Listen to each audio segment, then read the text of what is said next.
Picture this. It's December of 1807. Right. You are standing on a beach in Cornwall, and it's just this absolute freezing, driving rain. Miserable condition. Oh, completely. The wind is howling so loudly you can't even hear the person screaming right next to you. Yeah. And just a few dozen yards offshore, trapped on a treacherous sandbank, is this massive Royal Navy frigate called the Anson. The Anson. Right. A huge ship. Yeah, a wooden leviathan. And the waves are just picking it up and smashing it down. The hull is splintering. Terrifying. And you can clearly see the faces of over 100 sailors clinging to the rigging. They're freezing. They're exhausting their last ounces of strength before they basically just slip into the boiling surf and drown. It's an absolute nightmare scenario. It is. And they are so close you could practically throw a baseball to them. But the ocean is so violent that no boat can launch. You're completely, agonizingly helpless. And the really wild thing is, it's not an isolated incident. Yeah, not at all. That terrifying proximity to uncontrollable natural violence is, well, it's the exact starting point for our journey today. Because to understand the people we're going to talk about, you have to understand the crucible that forged them. Exactly. You trace your finger down to the very bottom left-hand corner of the map of England to this peninsula that just stabs into the wild Atlantic Ocean. You're looking at Cornwall. Right. And you are about to go on a deep dive into one of the most rugged, isolated, and fiercely independent corners of the entire world. Yeah, usually, history focuses on the centers of power, right? The capital cities, the kings, the prime ministers. The intersecting highways of commerce. We always assume that's where the important story is happening. But today, we are completely bypassing all of that. We are heading out to the absolute ragged fringe. Which is exactly the mission of this deep dive. We're going to explore the lives of the lesser-known personalities from this really fascinating historical collection of biographical sketches. From the book Cornish Characters and Strange Events. Right. We aren't looking at the world-famous Cornishmen. No Sir Humphrey Davy today. Exactly. No celebrity chemists. We're plunging into the lives of the forgotten eccentrics, the rogue inventors, the outlaws, and just the absolute individualists. We want to discover what these highly original people can teach you about human resilience, the tragedy of lost cultures, and, the bizarre outcomes of extreme isolation. Because history isn't just treaties and wars. Right. The real juice of history, the stuff that tells you who a people truly are, is found in the everyday weirdos. I love that phrase, the everyday weirdos. It's true, though. The people who absolutely refuse to fit into the mold. But before we get to the people, we really have to talk about the environment. We do. Geography is, in almost every way, destiny. The geography here is wild. The source describes Cornwall as a place set apart from the rest of England. Peopled mainly by Celts. Yeah, and cut off by these towering, dangerous coasts. When you put human beings on a storm-swept peninsula like that, you force them to adapt. And the Cornish had to rely on two incredibly dangerous environments to survive. We mentioned the chaotic, deadly sea, obviously, but we also have to recognize the dark, claustrophobic, and really perilous life of the tin mines. I'm so glad you brought up the mines, because we honestly cannot understand the Cornish psychology without going underground. It's fundamental. What was it actually like down there? Well, imagine descending hundreds, sometimes thousands of feet down a rickety wooden ladder. Oh my God. No thanks. In pitch blackness, right. Yeah. Lit only by a single candle stuck to your helmet with a lump of clay. That sounds terrifying. It is. The air is thick, it's hot, it's choked with rock dust. Yeah. But the most terrifying part is? What? Some of these tin and copper mines, like the famous Bodolac mine, they literally extended out underneath the ocean floor. Wait, you mean the miners were working beneath the sea? Precisely. The source talks about how miners would report hearing the massive boulders rolling along the seabed directly above their heads. Above their heads. Wow. While they're trapped in a tiny tunnel? Yes, during storms. One wrong strike with a pickaxe, one structural failure, and the entire Atlantic Ocean would just come pouring in. That is, I can't even fathom that kind of stress. Right. When your entire population spends its days either battling the violent waves on the surface or carving through solid granite in the suffocating dark beneath the waves, you don't produce a soft, compliant people. No, you forge a highly original, hardy, and honestly, sometimes profoundly fanatic race. It's the ultimate dual crucible, the pressure of the ocean and the pressure of the earth. But, before we even get to physical survival, We have to start with the most fundamental barrier that separated the Cornish from the rest of the country. The linguistic barrier. Yeah. To really understand the Cornish character, we have to look at how they communicated. We're starting with the echo of a lost world. The linguistic isolation, because the Cornish language was a distinct Celtic tongue, closely related to Welsh and Breton. And we're going to explore the literal death of this ancient culture through a single remarkable individual. A woman named Dolly Pentreath. Dolly Pentreath. Her story is just, it's soaked in a kind of profound, lonely poetry. It really is. She was born at Jeffrey, married a Pentreath, and she lived in the village of Mousehole. Which, by the way, might be the greatest name for a coastal village ever. Mousehole. I love it. But the most striking detail about her early life is that she claimed she didn't speak a single word of English until she was past 20 years old. Which tells us an immense amount about the socioeconomic landscape of Cornwall in the early 18th century. Right, because by this time, English was aggressively encroaching. It was the language of the gentry, of the law, of the broader economy. But down in those tight-knit, isolated fishing communities, Cornish was still the absolute bedrock of daily life. It was like a protective bubble. Exactly. As a 12-year-old girl, she would be sent to the market in Penzance to sell fish. And the text notes, she did it entirely in the Cornish tongue. She'd just stand there with her fish, shouting out prices, haggling, bantering. And everyone around her, even the local upper classes, understood her perfectly. It was a vibrant, living language of commerce. But then we see the insidious mechanics of what linguists call language death. Because it rarely happens overnight, does it? No, it's a slow suffocation. English became the necessary tool for upward mobility.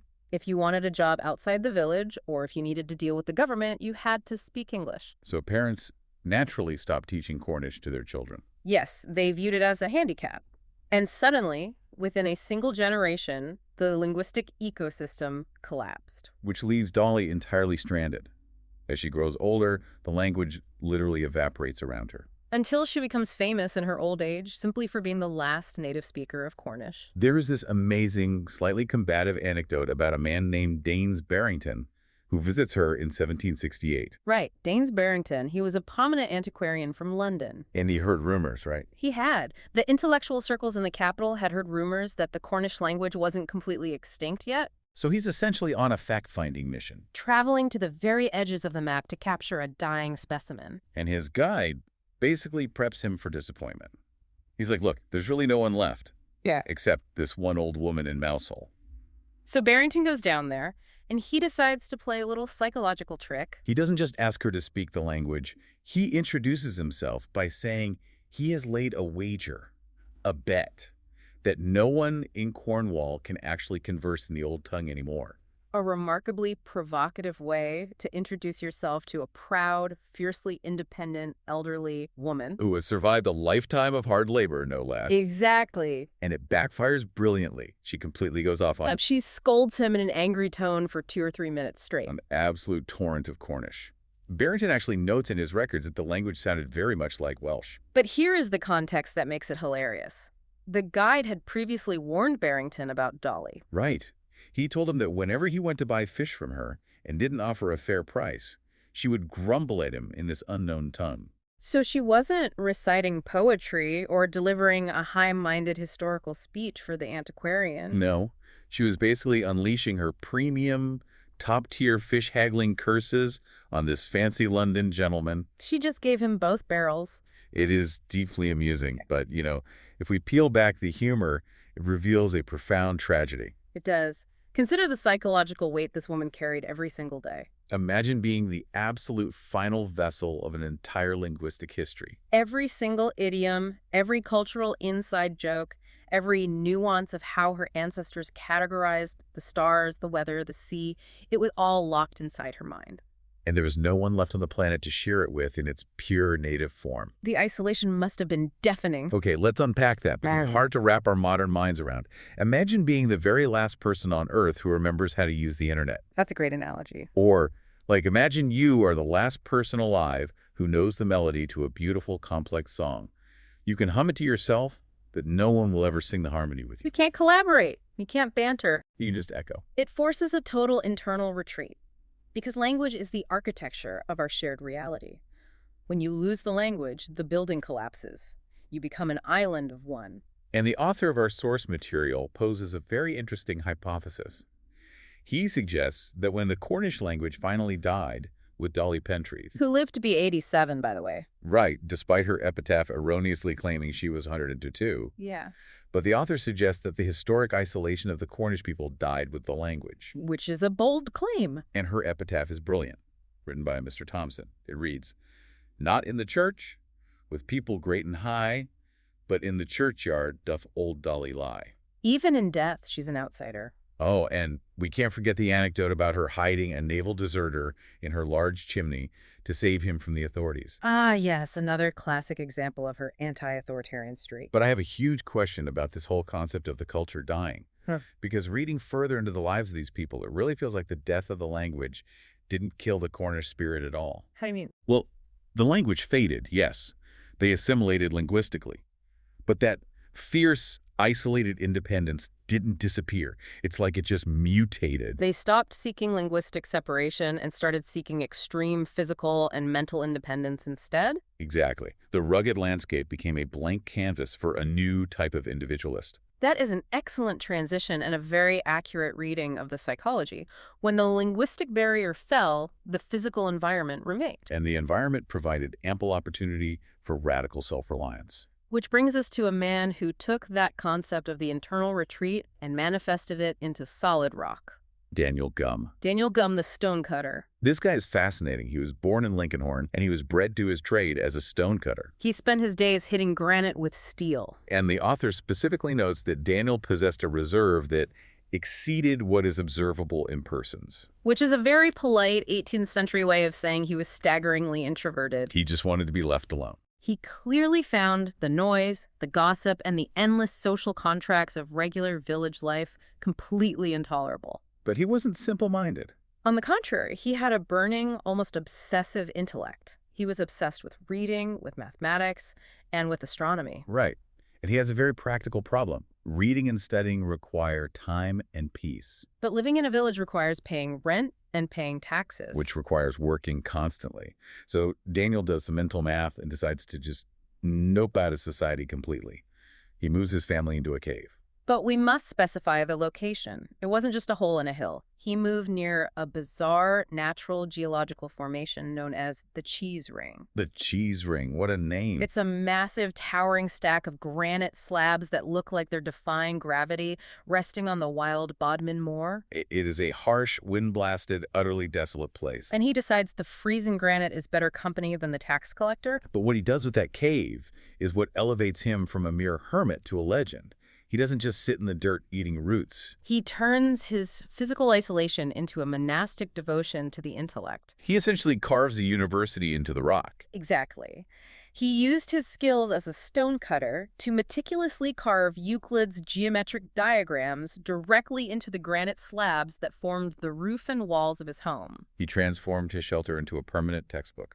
He would sit up there on the moors, far away from the petty concerns of the town, tracing the stars and solving complex mathematical equations. Okay, here's where it gets really interesting, but I have to push back a little bit on the romanticism here. Oh. Yeah, we look back at Daniel Gumm and we frame him as this visionary, off-grid philosopher communing with the cosmos. But let's be honest. You don't buy it. Wasn't he basically the 18th century equivalent of a guy moving into a van to dodge his taxes? I mean, I want to read math and not pay rent. It's a highly relatable mood, but is it genius or is it just weaponized stubbornness? I think it's a synthesis of both, and it's crucial to understand how the specific environment of Cornwall enabled this. Because he couldn't do this in London. Exactly. In a highly manicured, heavily governed environment, say, a bustling city, or a heavily farmed aristocratic county, a man like Gumm would not be tolerated. You'd be arrested for vagrancy. Institutionalized or forced into a workhouse, because you can't just claim a piece of the king's land and stop paying taxes. Right. But the Cornish moors provided a sanctuary for radical nonconformity. The land was so wild, so difficult to police, and so inherently hostile that if a man had the physical grit to survive out there, the authorities generally left him alone. The landscape tolerated his eccentricity. It allowed him to carve out an entirely bespoke existence based purely on his own internal logic. Grit is absolutely the operative word here. Daniel Gumm represents a totally static kind of grit. He plants himself in a rock and doesn't move. But if we want to talk about grit manifesting in sheer kinetic energy, We have to look at the complete opposite end of the physical spectrum. We have to talk about Mary Kellogg. the marathon woman of the 19th century, her story defies physiological logic. It really does. Okay, so Mary was born in Pole Parish, which amazingly is the exact same parish as Dolly Pentreath. Born on Christmas Day in 1766. Right. Now, let's fast forward an entire lifetime. It is 1851. Mary is 84 years old. 84. And London is hosting the Great Exhibition. We really need to contextualize the Great Exhibition for the listener. This was the absolute pinnacle of the Victorian era. Housed in the magnificent Crystal Palace in Hyde Park. It was a global showcase of the wonders of industry, culture, and empire. The entire country was gripped by exhibition fever. Everyone wanted to see it. Including Mary. She is an 84-year-old fishwife living in extreme poverty at the very edge of the map, and she decides she wants to see the Crystal Palace. A completely understandable desire, but practically, economically, and physically impossible for someone in her position. Oh, and not only that, she decides she wants to pay her personal respects to the Lord Mayor of London. There were no trains running directly from Penzance at that time that she could afford. Impossible for anyone else. But Mary operates on that Cornish operating system we've been talking about. She doesn't have money for a carriage, so she just starts walking. At 84 years of age. Yes, she walks the entire distance from Penzance to London. For context, that is nearly 300 miles. Think about the physical mechanics of that. Walking on unpaved 19th century roads, through the mud, in all weather, sleeping rough or in cheap taverns. And the most astonishing detail. She walked those 300 miles carrying a basket on her head. Carrying loads on the head was a traditional method for Cornish fishwives to transport their catch up the steep coastal cliffs. It builds incredible core strength and posture. But doing it for 300 miles is an astonishing feat of biomechanics and endurance. And she was incredibly proud of how she did it. The historical record emphasizes that as she made this long trek, word started to spread about this elderly woman making a pilgrimage. People offered her rides in their carts. They offered her a seat in a carriage. And she famously refused all physical assistance. She would accept financial donations to keep herself fed, but she absolutely insisted on covering every single inch of that ground on her own 2 feet. She essentially turned her journey into an extreme athletic performance, powered entirely by an iron will. She's like the ultimate extreme sports athlete, but powered entirely by stubbornness rather than energy gels. And the payoff is fantastic. She actually makes it to London. She arrives at the Mansion House, and because her story had preceded her, she gets an actual audience. He walks into the justice room. And Lord Mayor looked at her and says, "Well, I understand, Mrs. Kellogg, you have come to see me." And her response is a masterclass in pragmatic charm. It is. She doesn't bow and scrape. She says, "Yes, God bless you. I never was in such a place before as this. I have come up asking for a small sum of money, I am, sir." What's brilliant about that exchange is her shrewdness.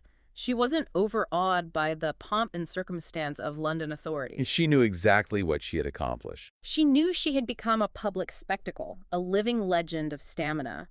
And she immediately, pragmatically leveraged that fame to secure the cash she needed for her journey home. She had such humor and self-awareness about the whole thing.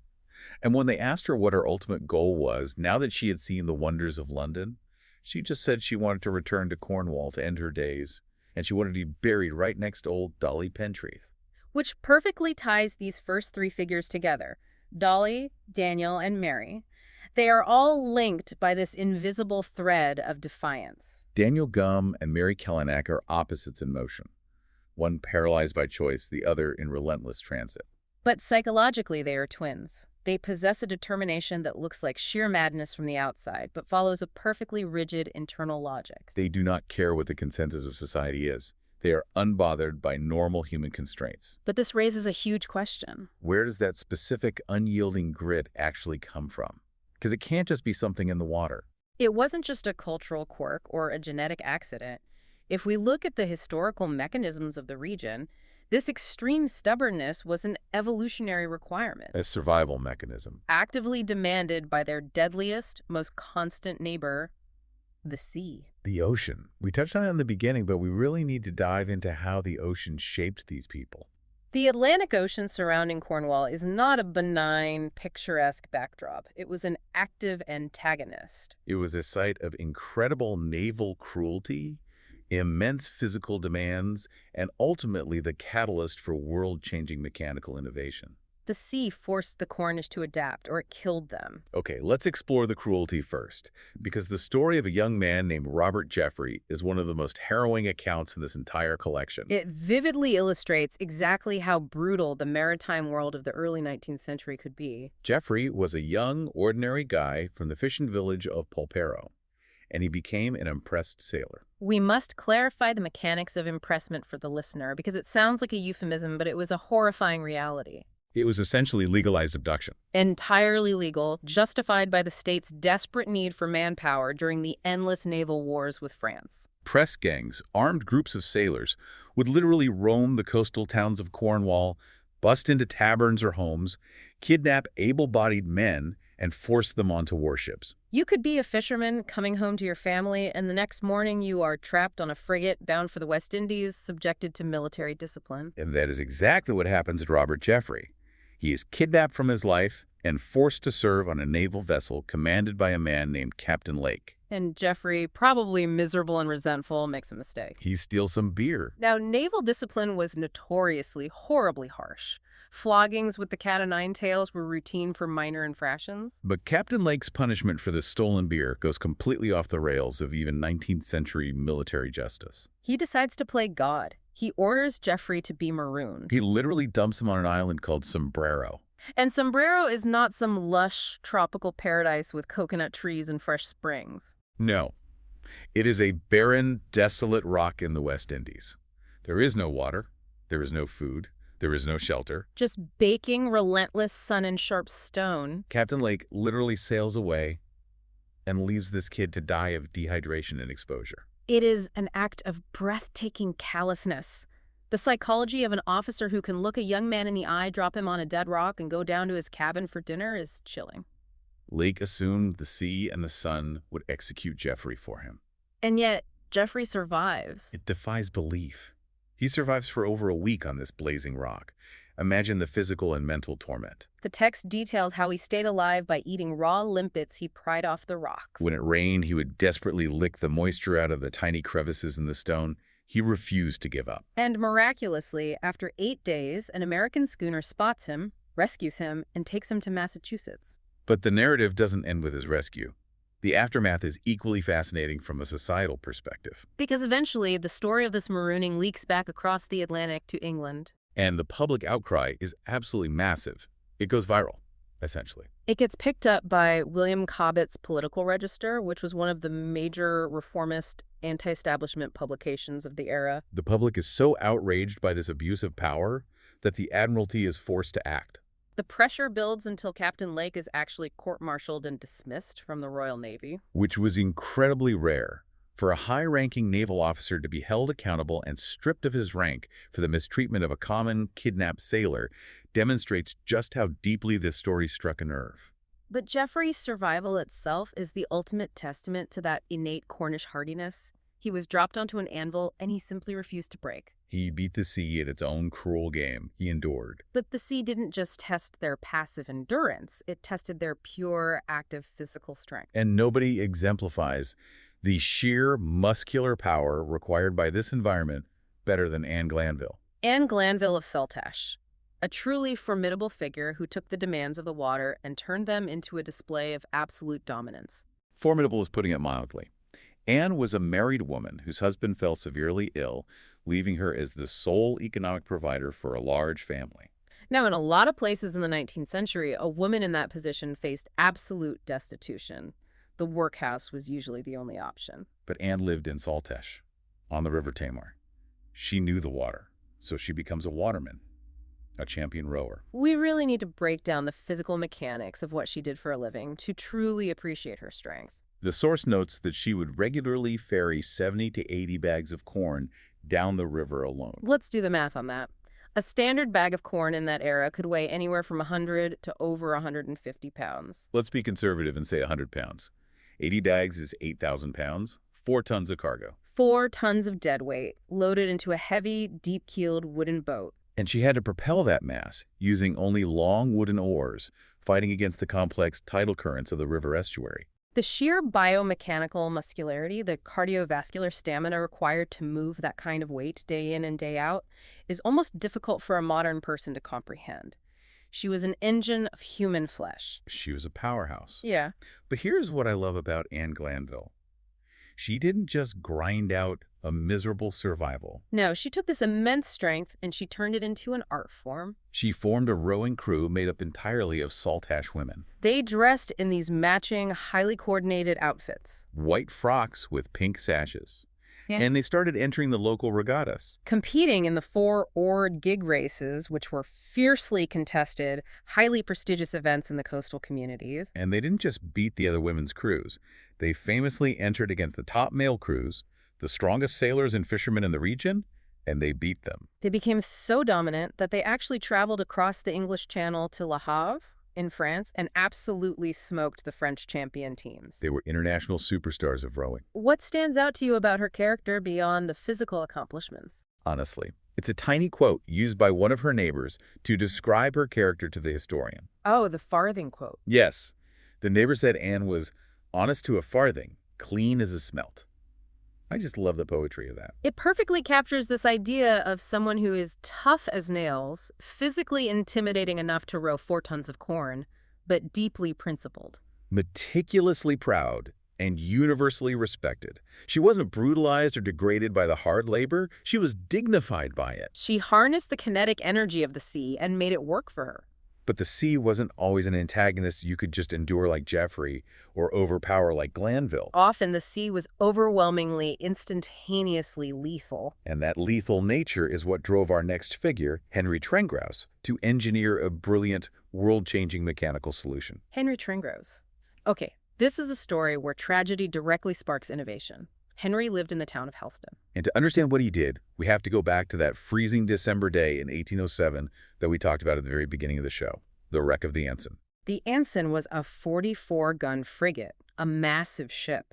It ran aground on a sandbank in Mounts Bay during a horrific gale. And Henry is standing right there on the beach. He is part of the helpless crowd watching this nightmare unfold. And the specific horror of the Ensign wreck wasn't just that the ship was being destroyed, it was the geography of the wreck. The ship was stranded incredibly close to the shore. It was perhaps only 100 yards out. But in a full Atlantic gale, that 100 yards of boiling surf is an impassable wall. Exactly. The waves are so violent that any rescue boat launched from the beach is instantly flipped and smashed. And the sailors on the ship are trying to throw ropes to the shore, but the hurricane-force winds just blow the ropes right back in their faces. Henry is standing there, watching over 100 men drown, Mm-hmm. listening to them scream. Yeah. And there's absolutely nothing anyone can do to bridge that tiny, fatal gap. Most people would carry that trauma for the rest of their lives and perhaps never look at the ocean again. It would be a source of paralyzing grief. But Trengrouse processes that trauma differently. He internalizes the horror and converts it into a structural engineering problem. He asks a vital, practical question. If human muscle and thrown ropes cannot penetrate the wind, what can? How do we build a bridge of rope across a hurricane? And his solution is absolutely brilliant. He invents the life-saving rocket apparatus. Let's explain the mechanics of how this apparatus actually worked, because it revolutionized maritime rescue. Right. So he realizes that a heavy rope is too thick to shoot, and the wind catches it. So he attaches a very thin, very light, incredibly strong cord to the end of a specially designed gunpowder rocket. The rocket has the aerodynamic thrust to pierce right through the gale winds. You aim it from the beach, fire the rocket over the rigging of the wrecked ship. Once the freezing sailors grab that light cord, what happens next? The people on the beach use the light cord to pull a much thicker, heavier rope across the water.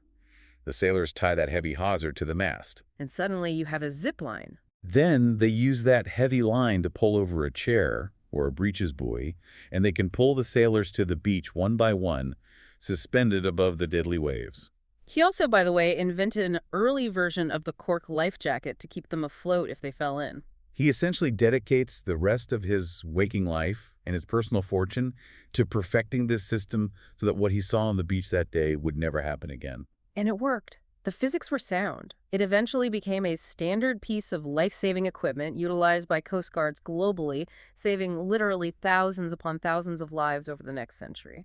But here's where we must connect his story to the broader, often tragic theme of how society treats its most vital innovators. Yeah, this is the part that makes me angry. Because Henry Trengrouse pours his own money, his own time, and his entire life into developing, testing, and lobbying for this apparatus. He travels to London, he begs the Admiralty to adopt it. And what is his reward for saving thousands of lives? Almost nothing. Almost nothing. The government and the maritime establishment are incredibly slow to act. When they finally do begin to adopt his methods, they offer him a paltry sum. 50 pounds here, a diamond ring from the Tsar of Russia there. Compensation that doesn't even come close to covering the fortune he spent on research and development. He dies impoverished, leaving his family in financial ruin. The establishment slowly adopts his life-saving patch, but leaves the man himself to fade into total obscurity. It's a stark contrast to someone else mentioned in the source material, Sir Goldsworthy Gurney. Oh, the steam carriage guy. Yes. Gurney was another Cornish man who invented the steam carriage. He got a knighthood, he got fame, he got wealth, because his invention moved cargo and made money. Trengrouse's invention only saved lives. The profit motive versus the altruistic motive. Exactly. Trengrouse is like the ultimate open-source software developer. He sees a fatal flaw in the system that is getting people killed. He builds a software patch that literally saves the entire network. He hands it out to the world for free, begging them to install it. And he dies completely broke while the massive bureaucratic establishments reap all the benefits. It raises an important question, doesn't it? Why is it that society so often fails to reward its most practical, altruistic saviors during their lifetimes? Why do we build statues to generals who end lives, but bankrupt the engineers who save them?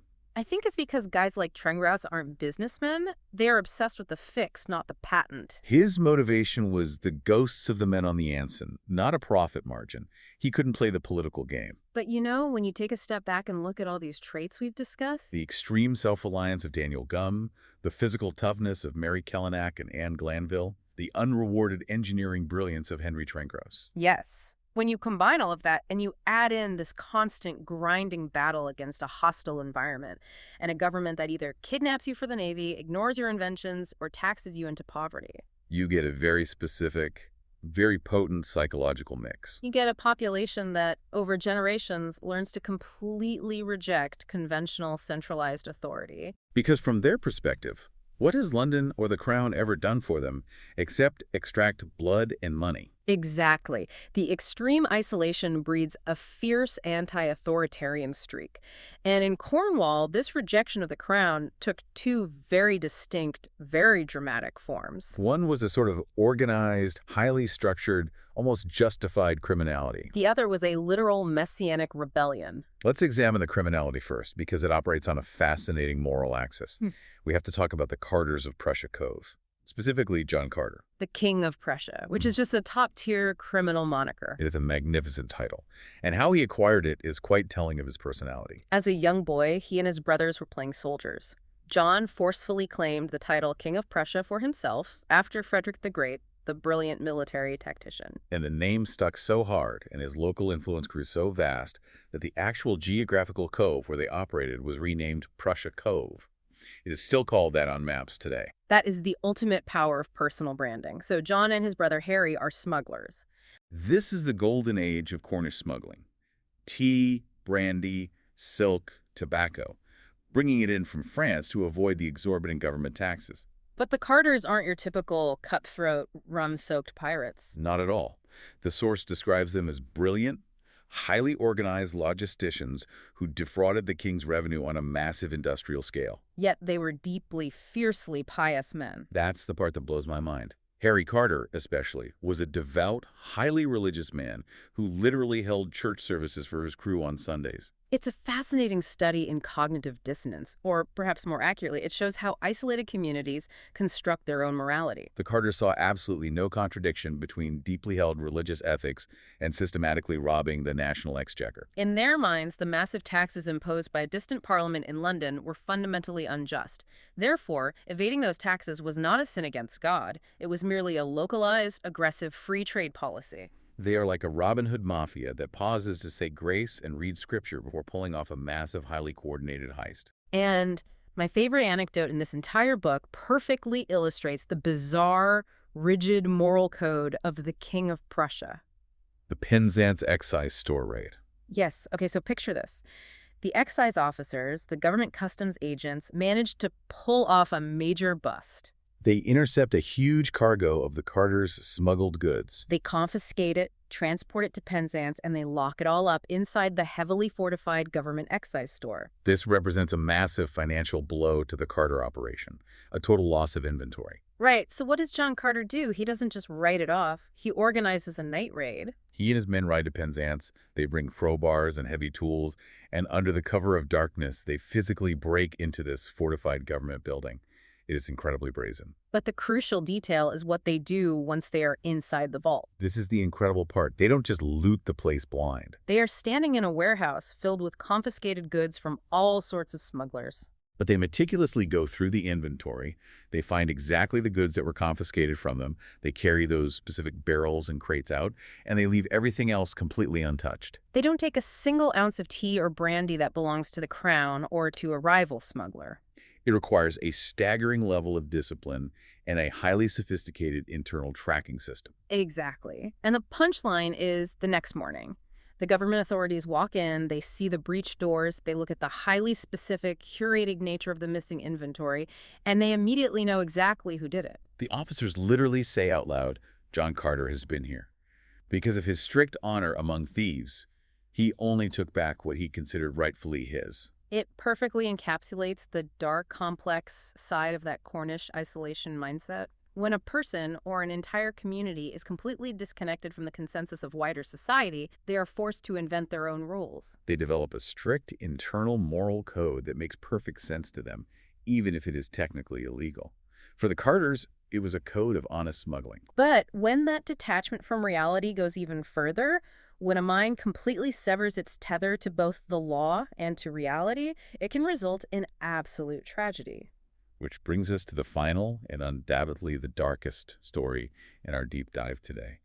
We are looking at the mechanics of radicalization in an isolated mind. We're talking about John Nichols Thom. Now, John Nichols Thom starts out as a relatively normal guy. He was born in St. Column, the son of a landlord. He was educated, he grew up, and he became a spirit merchant, running a business in Truro. But the source notes that his mother had a history of severe mental instability. She was locally nicknamed Cracked Cherry. And at some point, Thom loses his mind. And it's not a quiet internal breakdown. It is a spectacular, constantly escalating public detachment from reality. He begins to assume grand, fictitious identities. It starts with aesthetic changes affecting unusual, highly theatrical dress, growing his hair and beard out. Then he starts claiming titles. Yeah. He claims to be the Knight of Malta. When that isn't enough, he declares himself the King of Jerusalem. Then he claims he is the rightful Earl of Devon and campaigns for Parliament on that basis. He's just constantly leveling up his delusions of grandeur. And finally, he crosses the ultimate psychological threshold. He claims to be the Savior, the Messiah. But he isn't just wandering around blessing people. He mixes this extreme religious messianic complex with fiery, highly radical political oratory. Now, we need to be clear here. We're just reporting what the text says impartially, but this is the 1830s. The text describes how he goes around delivering these incredibly potent speeches, denouncing the church, denouncing the wealthy aristocracy, and preaching absolute equality and the forced redistribution of wealth. And the profound tragedy is people actually listen to him. We must understand why they listened. Thom eventually relocated to Kent, where he began preaching to populations of agricultural laborers. These people were living in desperate, grinding poverty. They were subjected to harsh new, poor laws. They were deeply resentful of the wealthy landowning class, and they were furious at the heavy tithes they were forced to pay to the church just to survive. So they were a powder keg of legitimate socioeconomic grievance. Precisely. And Thom was undeniably charismatic. He weaponized their very real, very legitimate pain using his own delusions of divine authority. He told them that God was on their side, that he was God, and that he would lead them to an earthly paradise where they would own the land they worked. And it culminates in the horrific tragedy at Boston Wood in May of 1838. Thom gathers this band of deeply devoted, heavily radicalized followers. They are marching through the countryside. The local authorities are terrified, so they send a constable named Mears to arrest Thom. And Thom simply pulls out a pistol and shoots the constable dead. Which crosses the Rubicon from political agitation into armed rebellion. The military is immediately called in. A detachment of soldiers arrives. There is a literal bloody battle in the woods. Tom, leading his followers, charges the soldiers and shoots a lieutenant. The soldiers open fire. Tom is killed instantly, along with several of his followers. It's an absolute massacre. And perhaps the most chilling detail from the historical source is the psychological aftermath among the survivors. His followers were so utterly devoted to him, their minds had been so completely pulled into his distorted reality, that even after they saw him shot dead by military muskets, they expected him to rise from the dead. Women were purportedly washing his wounds with water, waiting for his resurrection. So how do we process John Nichols, Tom? Where is the exact line between a charismatic political visionary fighting for the poor and a dangerous apocalyptic cult leader? Because in the beginning, before the religious fanaticism took completely over, people were clearly listening to his political ideas about wealth inequality. It is a critical distinction. The line is crossed when the message ceases to be about the liberation and empowerment of the people and becomes entirely about the absolute aggrandizement of the leader. Tom's initial rhetoric tapped into real pain. But by declaring himself the Messiah, he demanded the total suspension of his followers' critical thinking. He didn't want citizens. He wanted zealots. Exactly. He wasn't giving them political tools to improve their life. He was demanding absolute, unquestioning obedience to his delusions. And in an isolated, impoverished, desperate community, that kind of absolute certainty, a man who tells you he is God and he will fix everything, is incredibly seductive and incredibly dangerous. It's the ultimate terrifying extreme of the independent spirit we've been discussing. It is a mind that secedes not just from the laws of society, but from the laws of reality itself. That is a chilling way to put it.